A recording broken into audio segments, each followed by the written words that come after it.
As we conclude, I'd like to just give another example of if you decided to open an investment.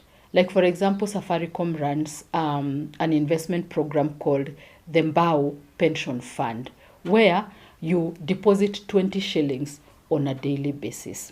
And then you let that money be compounded. 20 shillings looks like something very little. I mean, 20 shillings is what is lying in your handbag, is what is lying in a drawer somewhere. You hardly ever think about it. But imagine if you decided to deposit in that Mbao pension plan 20 shillings every day.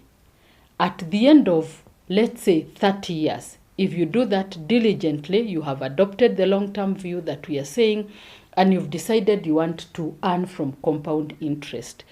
At the end of 1 year, if you put aside 20 shillings every day, you will have saved 7,300 shillings at the end of 1 year.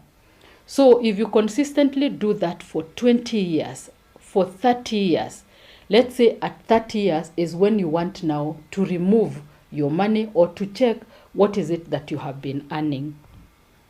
If this money earns an interest of, assuming 10%, we're just making an assumption here because normally the interest rates returns in Kenya will range anywhere from 7 all the way to 12%. On a very good year, you might get generally 12%. On a very bad year, 7%. So if we just take an average of 10% every year to compensate for the times when things are not very good, and for the times when things are good. So we take an average of annually 10%.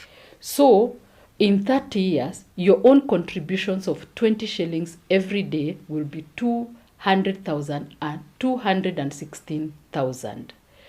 20 shillings every day times 30 years, your contribution will be 216,000.